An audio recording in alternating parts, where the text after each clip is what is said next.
옛날 어느 마을에 솜씨가 아주 좋은 대장장이가 살고 있었습니다. 근데 어느 날 로마 군인들이 그를 찾아왔습니다. 그리고 아주 길고 날카로운 쇠못 3개를 이렇게 제작해달라고 그렇게 주문했어요.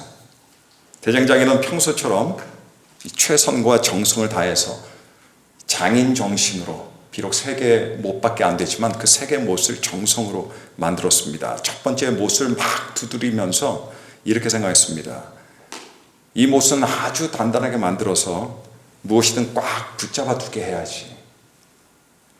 그리고 그 다음으로 2번째 못을 달구면서 또 이렇게 혼잣말을 했습니다. 이 못은 아주 깊이 박혀서 한번 들어가면 절대로 빠지지 않는 그런 못으로 만들 거야.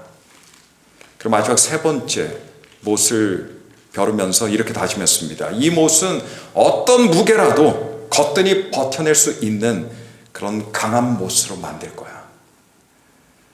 그리고 작업이 다 끝났을 때 나중에 나온 못들을 보니까 정말 그런 강한 못들로 완성이 됐습니다. 그렇게 자신감 있게 자부심을 갖고 그 못들을 다시 찾아온 로마 군인들에게 건네주었습니다. 그리고 거기에 상응하는 돈을 받고 기분이 참 좋았어요. 근데 그 다음날 사람들이 성 바깥으로 나가는 겁니다. 그리고 골고다 언덕이라는 곳으로 가고 있어요. 무슨 일인가 자기 자신도 따라가 봤습니다. 근데 거기서 그게 못을 주문했고 그 못들을 받아간 로마 군병이 거기 있었습니다. 그 로마 군병이 이 대장장이가 만들었던 3개 못을 꺼냈습니다. 그리고 하나는 예수님의 왼쪽 손목에 박았습니다. 2번째 못은 예수님의 오른 손목을 꿰뚫었습니다. 그리고 마지막 3번째 못은 겹쳐져 있던 예수님의 2 발을 뚫고 십자가 아주 깊이 못이 박혔습니다. 그때 대장장이가 절규하면서 무너졌습니다. 내가 만든 못들이 메시아를 죽였구나.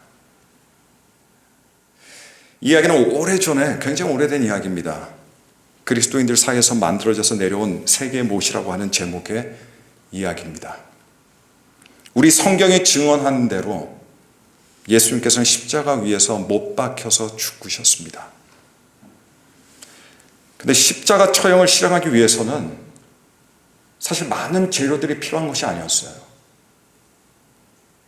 그저 나무 수직 기둥 하나, 그리고 죄수가 어깨에 메고 가는 수평 가로대 하나, 그리고 그 수평 나무, 그리고 수직 나무를 단단하게 묶어줄, 그래서 십자가 모양으로 만들어줄 아주 단단한 밧줄, 그리고 아울러서 처형될 사람을 십자가 위에 단단하게 고정시킬 3개의 못, 이게 전부였습니다. 사실 나무 십자가 그 자체는 단순히 사형 틀에 불과했습니다. 십자가 처형을 그토록 잔인하고 그렇게 고통스럽게 만들었던 것은 십자가라는 나무 사형 틀이 아니라 여러분 사실은 그 죄인을 고정시키는 3개의 못들이었어요. 그래서 십자가의 고통과 그 참혹함은 이 3개의 못들이 하나씩 죄의 손과 발에 박히면서 들어가죠. 그때 시작이 됩니다. 오늘날 십자가는 누구나가 목에 거는 또는 손가락에 띌 수 있는 장신구가 되었습니다. 그래서 십자가 장신구가 있다고 해서 그 사람이 그리스도인이 되는 건 아니죠. 실제로 기독교인들이 아니지만 십자가 장신구를 하고 다니는 사람들, 심지어 자기 몸에 십자가를 문신하는 사람들도 많이 있습니다. 그런데 여러분, 비그리스도인과 진짜 그리스도인의 차이가 어디에 있냐면요, 바로 십자가 못에 있습니다. 진짜 그리스도인의 손과 발에는 보이지 않는 십자가의 못이 박혀 있습니다. 예수님과 함께 십자가 위에서 못 박혀 죽었기 때문에요. 비그리스도인들에게 못은 십자가를 벽에 거는데 사용이 되지만 진짜 성도에게 있어서 못은 십자가 위에 자기가 못 박히는데 사용이 됩니다. 여러분, 사도 바울이 갈라디아서 6장 17절의 말씀을 보면 이렇게 이야기했습니다. 내 몸에 예수의 흔적을 지니고 있노라. 바울에게 있어서 십자가는 이론적인 게 아니었어요. 관념적인 게 아니었습니다. 바울에게 있어서 십자가는 예수님을 따르기 위해서 자기가 못 박혀야 하는 그런 것이었어요. 그래서 그에게 무엇이 있었습니까? 그래서 그에게 흔적이 있었습니다. 고통의 흔적이에요. 아픔의 흔적입니다. 외로움의 흔적입니다. 예수님을 따르다가, 예수님을 사랑하다가 얻게 된 흔적들이에요. 살을 파고드는 목과 같은 거룩한 고난의 흔적들입니다. 십자가가 만약에 그냥 이론적이었다고 한다면, 그냥 관념적인 것이라고 한다면, 여러분, 그 사람이 십자가 때문에 느끼는 고통 있을 수가 없어요. 하지만 십자가가 정말 내가 못 박혀서 죽는 곳이 되는 그런 사람들에게 십자가의 고통은 반드시 있습니다. 그게 이상한 게 아니에요. 잘못된 게 아닙니다. 왜냐하면 실제로 못 박혀 죽는 것을 경험하기 때문입니다. 구원받은 사람은 십자가에 대해서 단순히 이해하고 동의하는 사람이 아니죠. 구원받은 사람은 십자가 위에서 예수님과 함께 못 박혀 죽은 사람입니다. 그래서 성도는 눈에 보이지 않지만 예수님처럼, 바울처럼 못자국의 흔적이 있어요. 6.25 때 국군이 후퇴하다가 그들 중에 마을에 잔류하게 되는 군인들이 발생하게 됩니다. 그리고 조금 지나면 북한군이 그 마을 들어와서 점령합니다. 근데 북한군들이 알아요. 거기에 잔류하게 된 국군들이 있다는 걸 압니다. 그래서 북한군들이, 인민군들이 국군들을 색출하기 위해서 젊은 사람들을 모아둡니다. 나오게 해요. 그리고 무엇을 하냐? 신발을 다 벗게 합니다. 그렇게 그들의 발을 들여다봤다고 합니다. 왜냐하면 군인은 군화를 신고 많이 걷기도 하고 뛰다 보니까 발의 모양이나 상태가 일반 농부와는 다를 수밖에 없었기 때문에 그렇습니다. 그래서 그 발의 모습으로 국군을 색출해서 그들을 총살시켰습니다. 지난번에 말씀드렸지만 그냥 십자가 앞까지 오는 사람들은 아주 많아요. 그런데 십자가 앞에까지만 나오는 사람들은 못자국이 없습니다. 십자가의 못자국은 십자가 위까지 올라와서 못 박힌 사람들에게만 있는 영광의 상처예요. 여러분, 십자가의 초대가 있어요. 복음으로의 초대가 있습니다. 그 초대는요, 그냥 십자가 근처로 나오라는 초대가 아닙니다. 그냥 교회 나와봐라, 교회 멤버가 돼봐라, 그게 아니죠. 그 초대는 십자가 앞이 아니라, 십자가 근처가 아니라 십자가 위로 올라오라는 초대입니다. 그래서 죽으라는 초대예요. 예수님과 함께 십자가에 못 박혀 죽은 사람만이 예수님과 함께 살기 때문입니다. 부활하신 후에 예수님께서는 자신의 정체성을 드러내실 때 예수님이 가지고 계시는 화려한 후광으로 정체성을 드러내신 게 아니에요. 예수님께서는 자기 두 손에 있던 못자국으로 자기 정체성을 드러내셨습니다. 도마에게 그랬고 다른 제자들에게 그렇게 하셨어요. 그들은 그래서 예수님의 손발에 있던 못자국을 통해서 예수님이시구나라는 걸 알게 된 겁니다. 여러분, 진짜 성도 역시 세상 속에서 나는 그리스도인이다 라고 말할 때 화려한 성공이나 어떤 화려한 지위나 어떤 직분으로 자기의 그리스도인됨을 증명하는 것이 절대 아닙니다.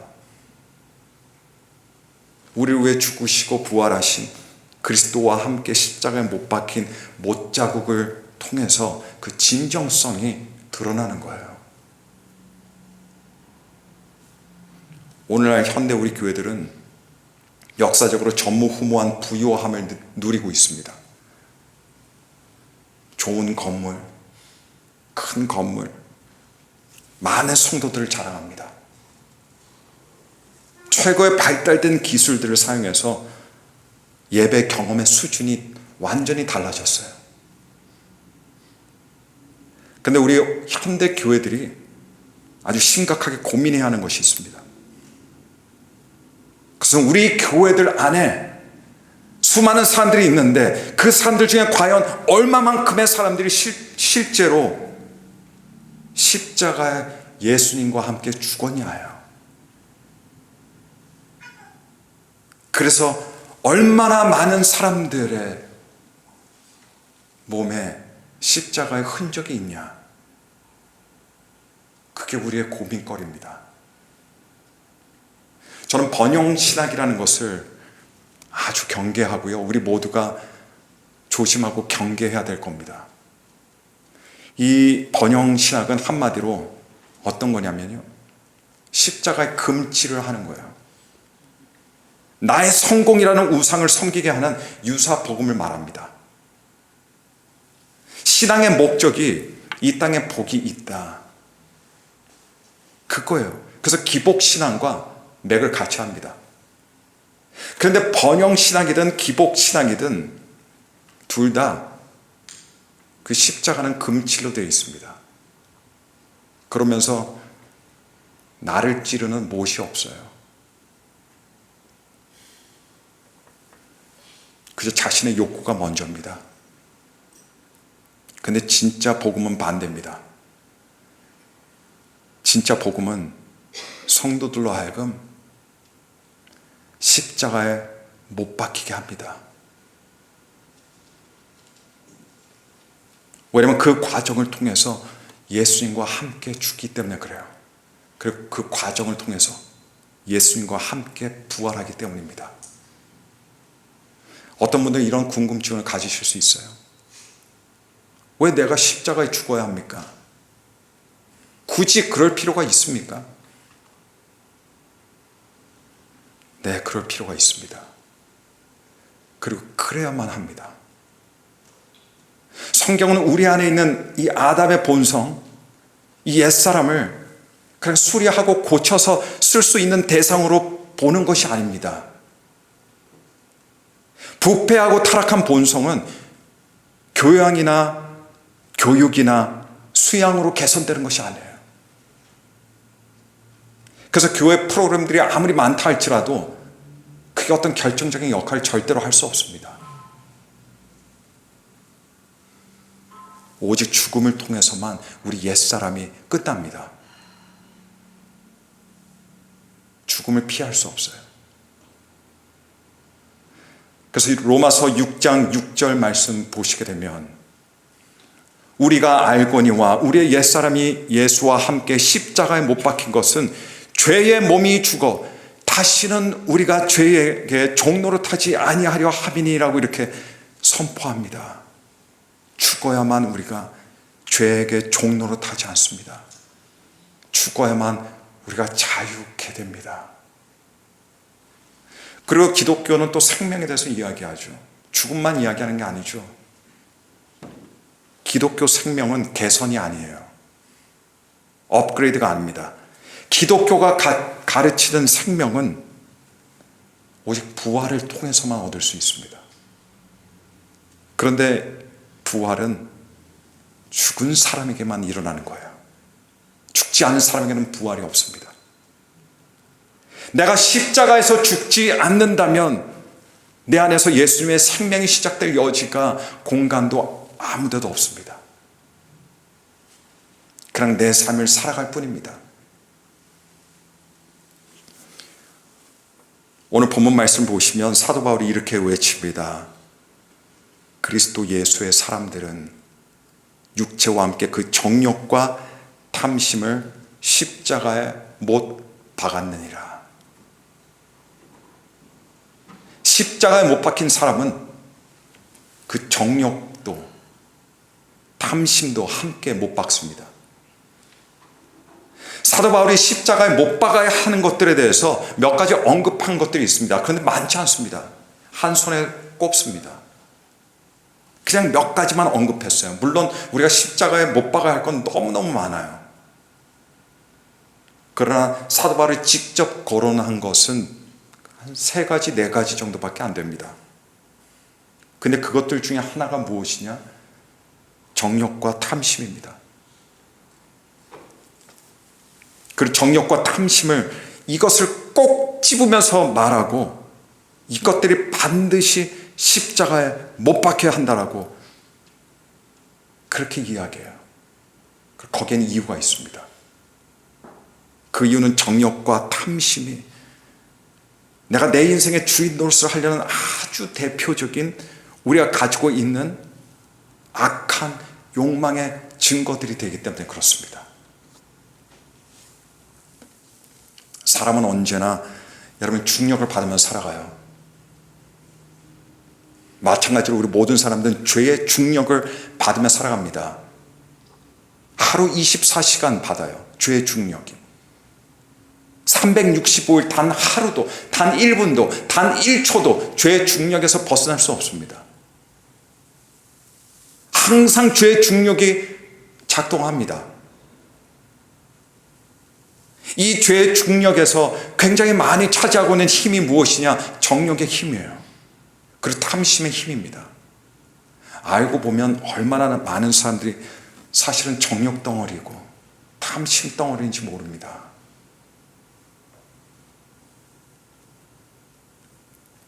정욕은 하나님의 뜻이 아니고 하나님의 말씀이 아니라 순전히 감각적이고 감정적인 충동이 나를 지배하는 그런 상태입니다. 이게 정욕이에요. 사소한 일에도 불같이 일어나는 분노, 정욕입니다.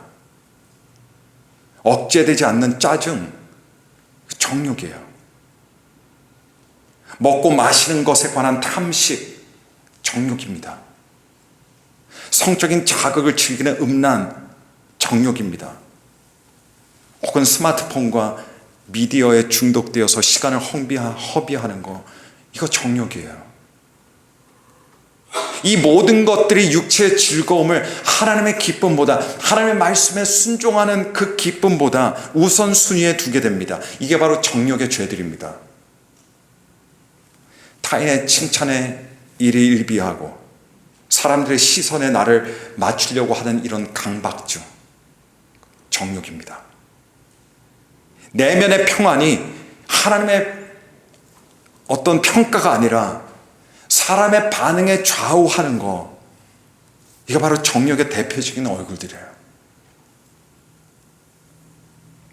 또 사도 바울이 말하는 탐심은 하나님 외에 다른 것으로 내 존재의 결핍을 채우려는 시도입니다. 하나님 외에 내가 다른 것들을 찾아서 그것들을 통해서 기쁨을 얻으려고 한다면 그건 분명히 탐심입니다. 남들은 저만큼 가졌는데, 이런 생각에서 시작되는 불만족이 탐심입니다. 뭔가를 반드시 가지고 있는 것에서 만족을 구하는 거, 이거 탐심이에요. 현재 풍요에 전혀 감사하지 못합니다. 탐심 때문에 그런 겁니다. 탐심 때문에. 내가 없는 것에 집중하면서 그것 때문에 내가 불행을 느껴요. 탐심입니다. 탐심이 강력하게 작동하면 이런 일들이 일어나는 겁니다. 내 주변 환경도 그렇고 내 주변의 사람들도 내 뜻대로 막 조정하려고 하잖아요. 부부든 자녀들이든 주변 사람들이든 같이 일하는 사람들이든 교회 사람들이든 그거 여러분 탐심입니다.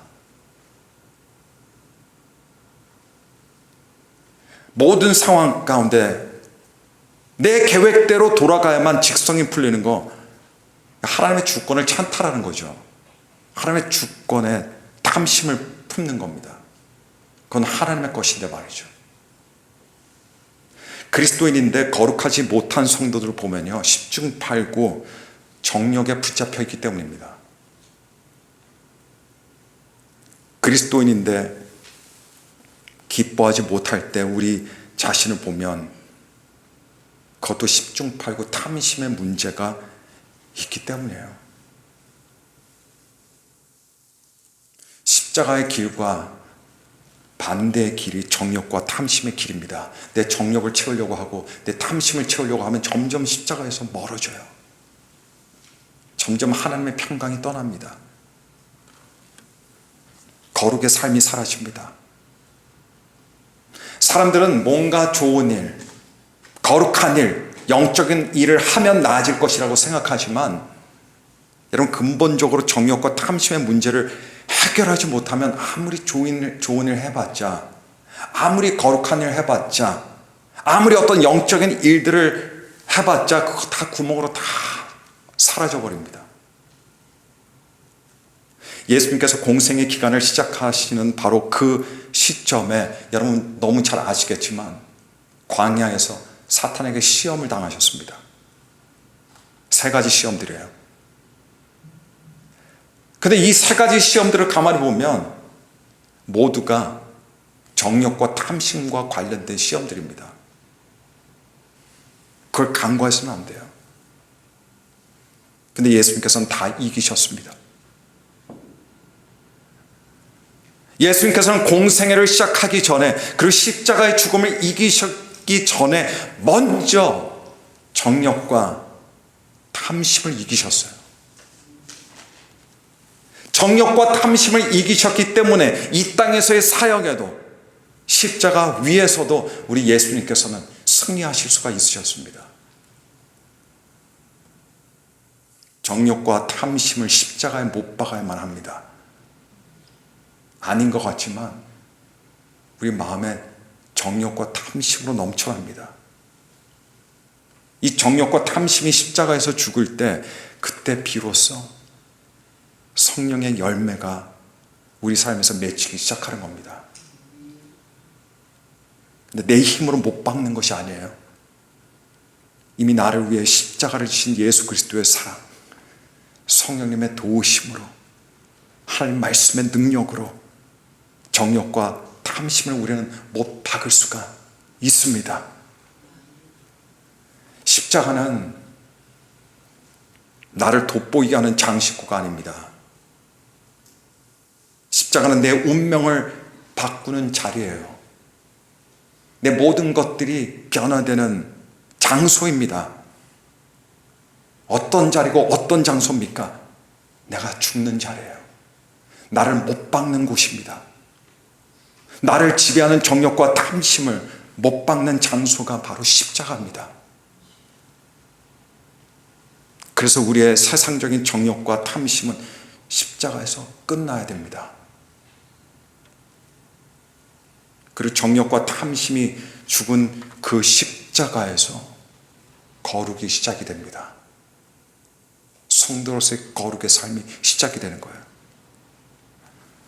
이 사순절 기간에 정욕과 탐심을 오늘 사도 바울의 강력한 권고대로, 명령대로 십자가에 못 박는 저와 여러분들이 되시기를 간절히 축원합니다. 오늘 이 시간 귀한 선교사님 한 분을 모십니다.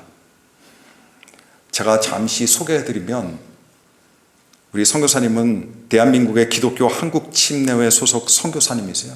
이금주 선교사님이십니다. 우리 한국의 침례교단에서 우리나라 최초의 1호 여성 선교사님이에요. 의의가 아주 큽니다. 인도네시아에 파송되어서 사역을 하셨고, 또 단순한 열정만으로 급변하는 이 세계 선교 지형을 이거 감당하기 어렵다는 것을 절감하시고, 이 전략적인 선교도 그냥 열정으로만 하는 게 되는 게 아니라, 몸으로만 떼어서 되는 것이 아니라 하나님께서 주신 지혜로 전략적으로 선교해야 된다, 이런 마음을 갖기 시작하셨습니다. 그 선교 본부로 복귀하시어 선교 시스템을 구축하는데 기여하셨습니다. 사역의 이론적 토대를 견고하게 하기 위해서 또 선교학을 깊이 연구해서 미국의 서든 세미나리에서 박사학위를 취득하셨습니다. 이후 말레이시아 침례신학대학에 가셔서 각국의 선교 지도자들 양성하는, 그리고 목회자들 양성하는 교수 사역을 하시다가 또 한국의 부름을 받으시고 또 한국으로 돌아가셔서 침례교단 산하의 선교 전략 연구 개발원 원장으로 지금까지 섬겨주셨습니다. 우리 이금주 성사님의 한국 침례교단 선교사들 선발 기준을 확 높이신 분이 바로 이분이에요. 그 기준을 굉장히 강화시키셨습니다. 이분의 신념은 뭐냐? 준비되지 않은 선교사 한 명은 오히려 선교지에 해를 끼칠 수 있다. 그거예요. 준비되는 것에 굉장히 많은 초점을 맞추시고, 심리 검사나 선교사를 파송할 때 다각도 면접을 통해서 엄격한 선교사 선발 시스템을 그렇게 정착시킨 장본인이십니다. 이제 은퇴를 하시게 되셨어요. 보시기에는 뭐 한 50대처럼 보이지만, 하지만 이제 바로 70을 앞두고 계신데, 근데 이때 은퇴할 때 보니까 아직 힘이 남아 도세요. 이대로는 은퇴를 못하지. 그래서 달아 없어질 때까지 하나님께 쓰임 받아야지. 그렇게 기도하시던 중에 하나님께서 이제 은퇴와 함께 영국의 웨일즈로 이제 하나님께서 마음을 주셔서 영국의 웨일즈로 이제 곧 떠나시게 됩니다. 이제는 모든 보직이나 뭐 이런 걸 다 내려놓으시고 그저 한 명의 평범한 선교사로 하나님을 사랑하는 한 사람으로, 순종하는 한 사람으로 그렇게 웨일즈로 이제 곧 가시게 됩니다. 우리 선교사님 나오셔서 선교복을 해주실 텐데, 선교복을 통해서 주님의 마음을 느끼시는, 우리의 사명이 다시 일깨워지게 되는 귀한 축복의 시간이 되기를 간절히 바랍니다. 우리 함께 박수로 맞이해 주시기 바랍니다.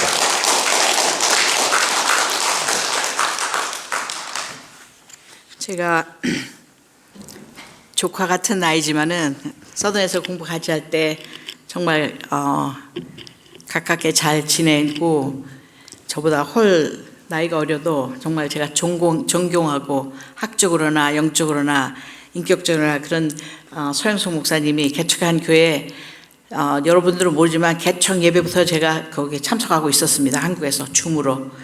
그리고 그냥 격려한다고 막 좋아요 누르고 그렇게 했는데, 이렇게 오늘 와서 같이 예배드리게 해서 너무 감사합니다. 말씀을 잠깐 보면은 로마서에 헬라인이나 야만이나 지혜 있는 자나 어리석은 자에게 다 내가 빚진 자라. 우리는 누군가에게 복음의 빚을 지고 있습니다. 누군가 우리에게 복음을 전해줬기 때문에 그분이 부모님이든 친구든 아니면 지나가던 낯선 사람이든 그런 사람들 때문에 복음을 알고 죄를 고백하고 하나님 백성 돼서 이렇게 이 땅에서도 하늘을 경험하면서 이렇게 살 수 있는 축복을 우리가 갖게 된 것입니다.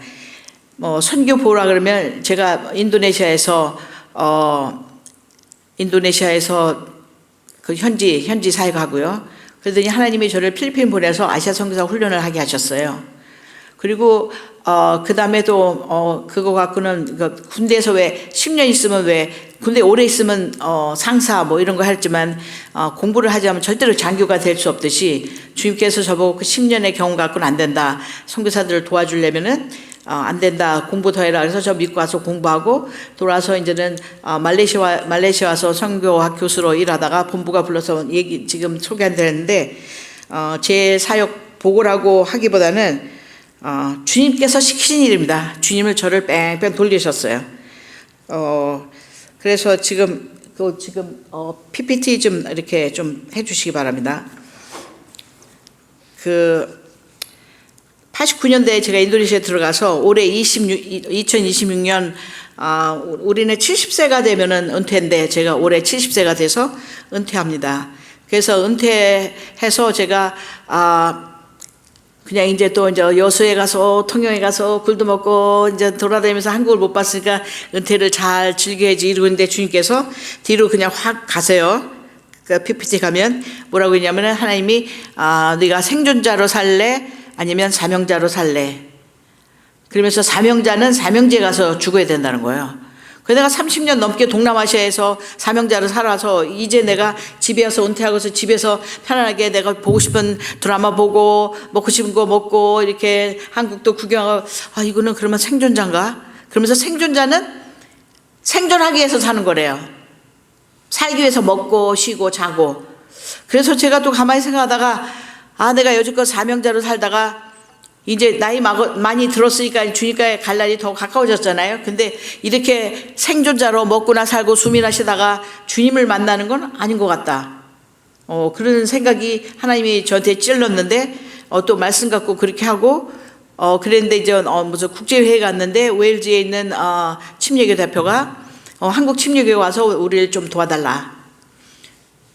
그래서 웨일즈가 그러면 웨일즈가 저 PPT 뒤로 쭉 가면요. 뒤에서 그 웨일즈 우리와 무슨 상관이나 이 PPT 좀 띄워주시기 바랍니다. 저 뒤에서 한 네 번째쯤 되는데요. 웨일즈 우리와 무슨 상관 조금 더 뒤로 가세요. 웨일즈에는 1865년도에 로버트 저메인 토마스라는 선교사가 런던 선교회 소속으로 중국의 선교사로 갔다가 한국 조선 땅에 한 2달 동안 돌아다니면서 쭉 보니까 교회도 없고 그래서 이거 여기 이 나라도 복음을 전해야 되겠다. 그리고 거기 몇몇 만난 사람들에게 내가 내년에 다시 오겠다. 그리고서 그 셔먼은 상선호를 타고 이제 세국정책할 때 흥선대원군이 세국정책할 때 1866년대 대동강을 통해서 들어가다가 우리 군사들이 쇄국정책하니까 못 들어오게 이제 해가지고 배에서 불이 나니까 이제 다 내렸을 때 이 그 토마스 선교사님이 한문 성경을 중국에서 이미 번역했어요. 전 세계 선교에서 성경이 선교사가 들어오기 전에 성경이 밖에서 미리 번역돼서 들어온 날은 저 우리나라밖에 없습니다. 그래서 그 성경을 가지고 와서 나를 죽이려는 박충건이라는 그 포졸한테 이제 칼로 죽이려고 하는데 그거를 성경을 이렇게 넘겨주고 이제 거기서 대동강의 대동강물에 발이 잠긴 채 순교당한 대한민국의 복음을 들고 와서 첫 순교자, 첫 선교사 그분이 로버트 저메인 토마스 선교사인데 웨일즈는 그분의 고향입니다. 여기 이렇게 이거 하나씩 들어서 받았는데 제가 이거 좀 읽어드릴게요.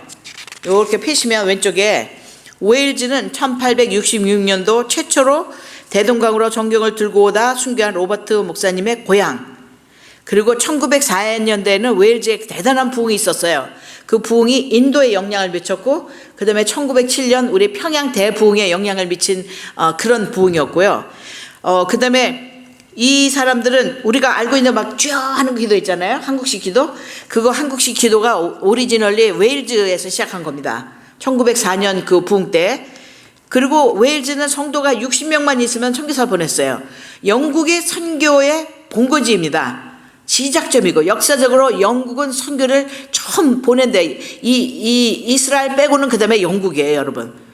그런 나라인데 뭐 여러분 다 들었잖아요. 유럽의 교회가 팔려서 모스크가 되고 술집이 되고 막 그러니까 유럽은 나하고 상관없다 그랬는데 하나님께서 한 5년 전부터 저에게 유럽을 선교지로 품게 하셨어요. 저는 동남아시아에서만 놀던 선교사인데 그걸 품게 하셨어요. 그래서 우리 본부한테 우리 이제 유럽에 선교사 보냅시다. 왜냐면 아시아 선교사 3명 보내는 비용이 유럽 선교사 1명을 보낼 수 있어요. 그래서 아시아 선교사 3명 보내는 거로 우리 유럽 선교사 하나 보냅시다. 이렇게 말하고 있었는데 마침 또 우리 웨일즈 침례교회 그 선교 대표가 좀 도와달라면서 웨일즈 침례교회 상을 받는데 거기 있어요. 세속주의와 인본주의에 빠져서 신앙을 버렸어요. 그래갖고 지난 10년간 100개의 침례교회를 매각했습니다. 그리고 300교회가 있어요. 지금 침례교회가 300교회가 있는데 우리 부산 인구입니다. 부산 인구 300교회가 있는데 250교회에 목회자가 없어요.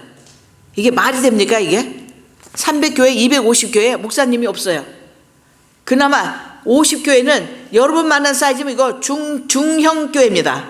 이 인구가 이렇게 하면 성도들이 이만큼 있으면 중형교회인데 그 다음에 영국에 5개의 침례신학당이 있어요. 이게 영국의 유나이티드 킹덤이라고 하잖아요. 여기에 스코틀랜드, 브리튼, 웨일즈, 그 다음에 노던 아일랜드 이게 합쳐갖고 UK. 그래서 다 패스포트는 다 영국 거 가지고 있지만 민족들이 조금씩 달라요. 그래갖고 여기 영국 사람들한테 스코틀랜드도 엄청 많이 상처받았고, 그 다음에 웨일즈도 엄청 많이 상처받아서, 야, 니네 영국 럭비 잘하더라. 그러면 웨일즈 사람 별로 안 좋아해요. 그렇지만 그래도 한 나라로 유나이티드 킹덤으로 이렇게 살고 있는데, 그 네 군데에 침례신학대학이 5개 있는데, 원래는 6개인데 스펄전 침례신학대학 문 닫았어요. 2년 전에. 재정이 어려워서. 5개 있는데 2025년도에 이 5개 침례신학대학 신입생이 빵명이에요. 빵명. 신학대학에 아무도 입학을 하지 않았어요. 이거 대단히 심각하지 않습니까? 그런 상황인데 웨일즈 침례교 대표가 한국 침례교 선교사가 와서 도와달라. 마케도니아 콜링, 그것도 유럽의 콜링이잖아요. 우리한테 전 세계 침례교가 많이 있는데 왜 하필이면 한국 침례교에다가 도와달라. 그런데 우리 본부에다 얘기해도 아무도 응답을 안 하고, 또 은퇴할 무렵에 하나님은 또 제 마음을 생존자를 할 거냐, 사명자가 수시고, 그래서 하나님이 저에게 엄청 부담을 줘서 그 웨일즈로 지난 4월에 그런 부담을 줬는데, 10월에 제가 웨일즈 갔다 와서 하나님의 뜻인지 확인하고, 제가 웨일즈로 올해 11월 10날 부산 침례교에서 은퇴하고, 우리 부산 침례가 저를 재파송합니다. 그래서 한 5년 더 하려고 그러는데, 여기 연세 드신 분들 생존자로 할 것이 아니라 사명자로 저와 함께 같이 살 수 있는데, 이 웨일즈 선교에 여러분들이 동참할 수가 있어요. 그럼 어떻게 동참할 수 있냐? 오른쪽에 동그라미들을 보면 첫 번째, 중보기도 웨일즈 침례교회가 다시 부흥할 수, 이 앞에는 제가 뭐라 했냐면 Again Wales to Jesus, 웨일즈가 다시 주님께, 그렇게 했는데 이거는 침례교뿐이 아니라 한국 사람이면서 기독교인이면 웨일즈의 복음의 빛을 가지고 있다는 거를 우리가, 그래서 복음의 빛을 갚아야 되는데, 여러분들이 기도하실 때 그냥 한 줄만 기도해 주셔도 좋아요. 하나님, 웨일즈가 다시 주님께 돌아가게 해주십시오. 진심을 다해서 그렇게만 기도해 줘도 여러분들이 웨일즈 선교에 동참하는 게 되겠습니다. 그리고 저는 이제 선교팀, 개교의 단기 선교팀을 이제 웨일즈로 와서 거기서 여름 선교학교도 해주고 그거를 하고 있는데, 한국 사람들은 영어를 못하니까 제가 코리안 아메리칸 청년들을 동원하려고 사실 지금 미국 돌아다니고 있어요. 그래서 단기 선교, 여기 남미로 많이 가잖아요. 여기는 또 아프리카 선교를 열심히 하지만은, 내가 목사님한테 우리 웨일즈 선교를 위해서 좀 기도해 주시고 단기 선교 좀 보내주세요 했더니, 목사님은 까꾸로 나한테 세네갈 가서 강의 좀 해주세요. 이게 서로 지금 동원하고 있어요. 서로 꼬시고 있어요. 서로 웨일즈. 그래서 내가 지금 웨일즈한테 서목사는 나보고 지금 세네갈 가자 그러냐. 근데 그러면서 강의했는데, 뭐 기회 되면 제가 뭐 가서 할 수 있죠. 뿜빠이 하는 거죠. 선교도 뿜빠이. 그래서 단기 선교팀이 미국의 젊은 청년들이 영어되고 그런 청년들이 거기 영어 해야 되니까 동원될 수 있도록 그것 좀 기도할 때 기도해 주시고, 그다음에 제가 이제 제 사역, 제가 할 사역들이에요. 인턴, 단기, 장기 선교사들이 찾으러 다니거든요. 그래서 우리 선교사 중에서도 인도 선교사 멀쩡히 잘하고 있는데, 인도는 영어로 하니까 멀쩡히 잘하고 있는데, 내가 이 선교사 비자 떨어지면 웨일즈야 이러면서 꼬시고 다니고 있어요. 어쨌든 좋은 준비된 좋은 선교사가 가서 장기로 있게, 왜냐면 저는 또 나이도 있으니까 오래 할 수 없으니까 젊은 선교사, 장기 선교사 한 2가정 갖다 놓고 제가 좀 은퇴하길 바라고요. 가정교회 150다 해서 그거는 제가 하던 거라 제가 도와줄 수 있고, 또 목회자 없다 그랬잖아요. 250교회. 그래서 오늘도 우리 뉴올리언즈에, 제가 뉴올리언즈에서도 공부했는데, 뉴올리언즈 침례신학대학의 성교학 교수님 은퇴하신 분인데, 닥터 켄 테일러를 만나서 은퇴하신 목사님, 교수님들 그거 휴가로 가라.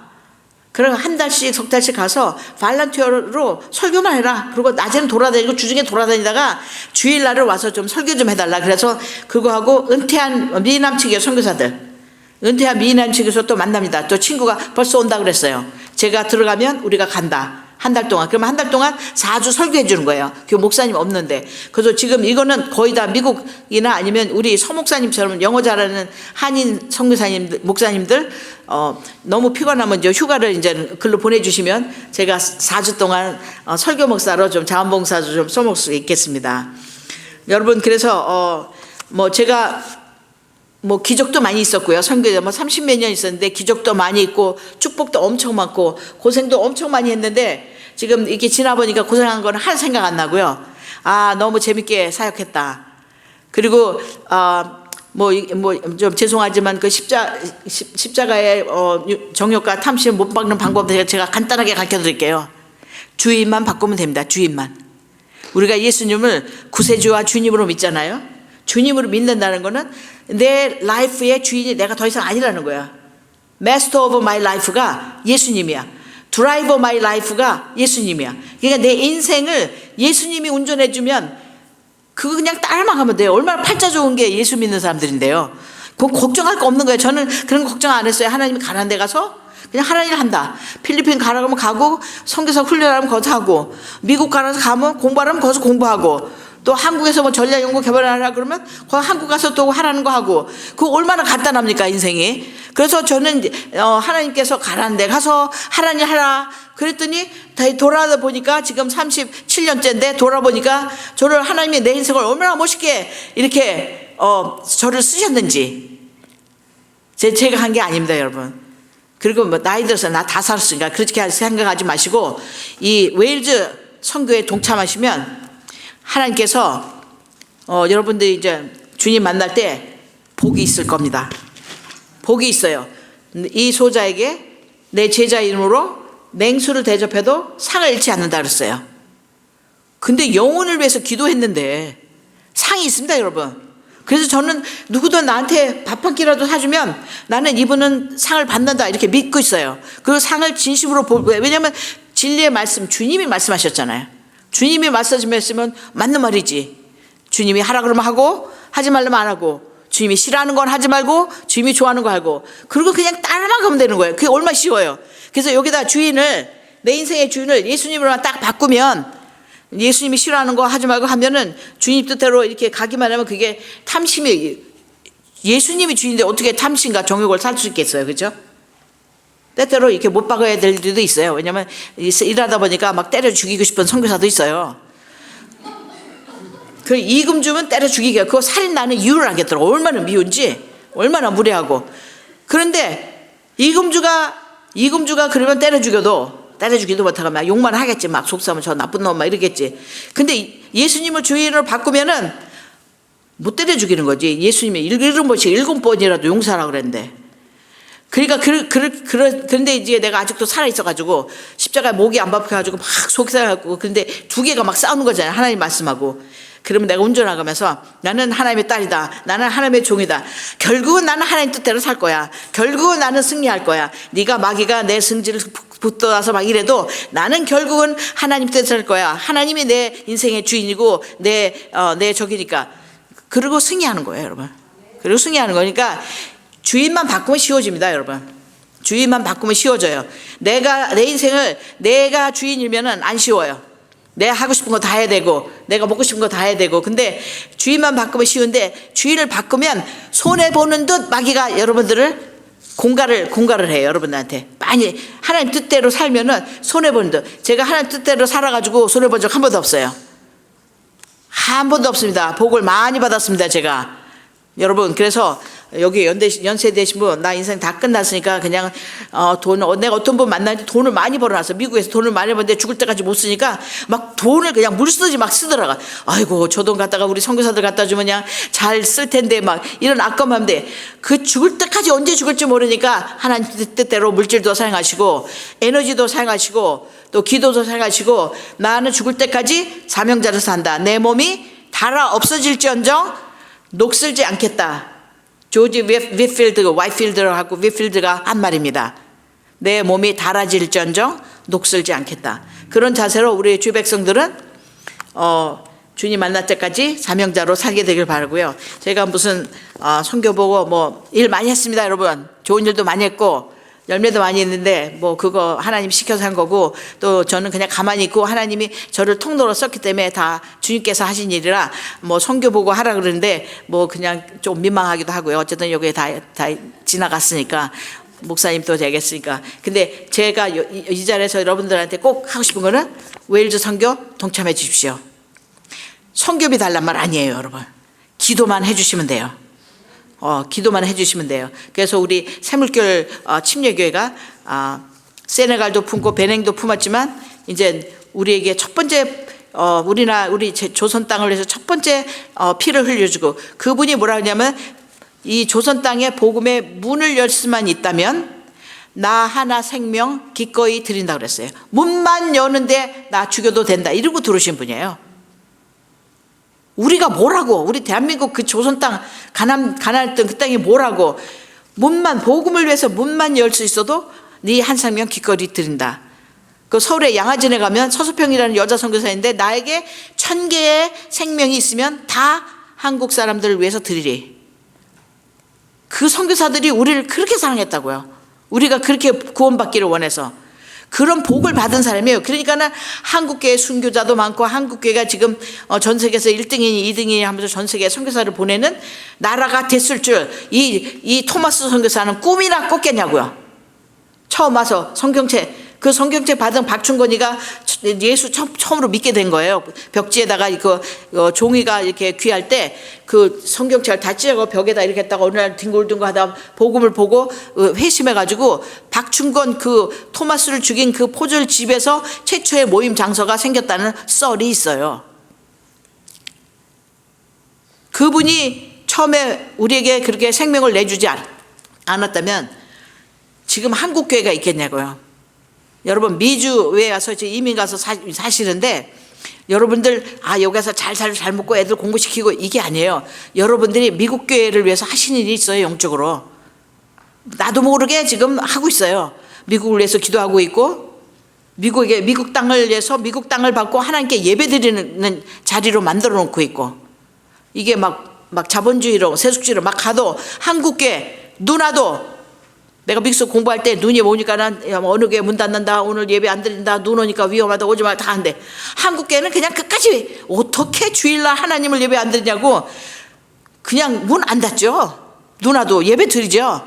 그러다 미끄러서 사고도 나지만 그게 한국 성도들이거든요. 그러니까 미국 안에서 여러분들이 영적으로 엄청나게 멋진 영향을 미치고 살고 계신 거예요. 지금 사명을 감당하고 있는 거예요. 사명지에 오신 겁니다. 여기 고향을 떠나서 사명지에 오신 거예요. 그래서 여러분 처음 뵀는데 처음 뵙자마자 너무 멋진 일을 부탁드려서 죄송한데, 웨일즈 선교, 웨일즈가 다시 주님께 올 수 있도록 여러분 기도에 함께 해주시면 너무 힘이 되고 감사하겠습니다. 감사합니다.